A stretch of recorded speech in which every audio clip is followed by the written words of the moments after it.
Today's a memorial St Peter Claver, and he was the apostle to the slaves, to the black slaves, the African slaves that were brought to Colombia, northern part of South America, and how appropriate he could be for our day here in America. Not that the blacks are mistreated, but that there's all the racial tensions, and he is the patron for the missions to the blacks, to the African Americans. He was proclaimed patron by Pope Leo XIII when Pope Leo XIII canonized him in 1888. But he was born in 1564 in Spain and studied in Spain in the seminary, and but wasn't ordained until he went to Colombia, which was called Cartagena at the time. But he became a Jesuit in 1602 in Spain, and one of his Jesuit friends was St. Alphonsus Rodriguez, who had the inspiration for Peter Claver to go to the missions in America. And so, from his own inspirations as well, he heeded that call to go to the missions, and so he went there and encountered the terrible slave trade, which had already been going on for 100 years in Colombia. The Spanish settlers there were, running plantations and running gold mines and needed workers for that. And they first tried the Indians, but the Indians couldn't handle that kind of difficult work and died as a result. And they were, of course, oppressed and enslaved, and obviously they couldn't handle that kind of work. So they went to the blacks in Africa. They went to Guinea and Congo and Angola, those places, and got the black people there and enslaved them, not just on their own, but the black leaders there, the kings and the tribal leaders, engaged in giving their own people to the slave owners there. So they were just as bad because of selling their own people for money. And so the ships would ship the black people over to Colombia, and they would go 500, 800 people in a ship thrown into the bottom of the ship, where they had very little light and no air, very little air there, and live in the squalid conditions, as you can imagine. And they were shipped over there, and usually a third of the slaves would die on the way. It took them 2 months to make the trip. And they were brought over there. They say about 1,000 slaves would come over per month, so 10,000 per year were brought there over that period of time of slavery.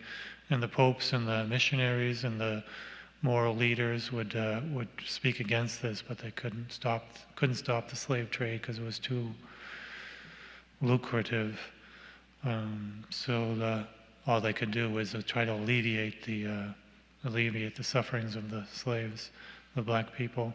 Of course, St. Peter was one of the prime alleviators and missionaries who loved the slaves, and he called himself the slave of the black slaves forever. He said, for the rest of my life, I will be their slave. And he ministered to them. He would bring food to them, delicacies, medicine, kindness, bring the sacraments to the slaves.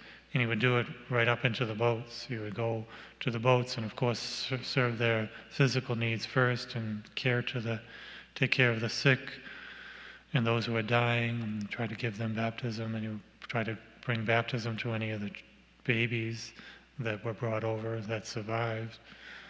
Bring baptism to them first. And he would tend to their needs, and he would bring interpreters, because there were blacks from all these different countries and different tribes. They spoke many different languages. So he had many different interpreters who would interpret his words to them, and also he taught them catechism to catechize them. And St. Peter Claver had a predecessor whose name was Alphonsus Sandoval, and he was a Jesuit missionary as well, and he ministered to the slaves for 40 years before St. Peter Claver, and he did a lot of this work as well, but he mostly catechized in the plantations. He didn't really go to the squalor of the ships as St. Peter did. He went right up to them as soon as they came to the shores. And but this Alfonso, they say, baptized about and catechized about 30,000 of the slaves, and they say St. Peter Claver baptized and catechized over 300,000. So you imagine the zeal and the work that he did for 40 years. They both worked for about 40 years, working for the slaves there in Colombia.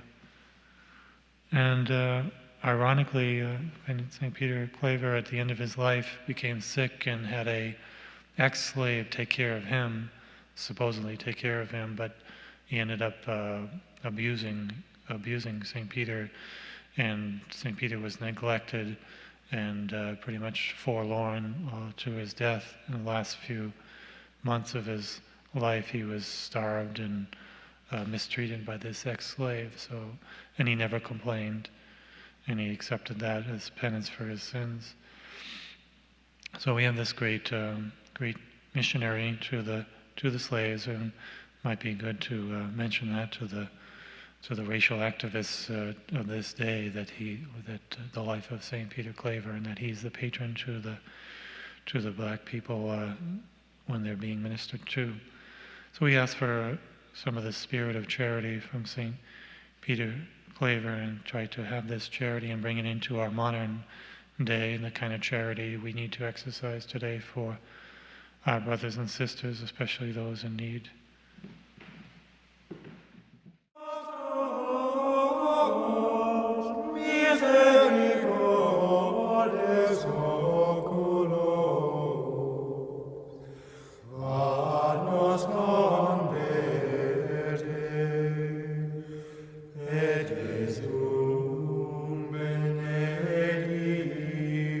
Fructum ventris tui,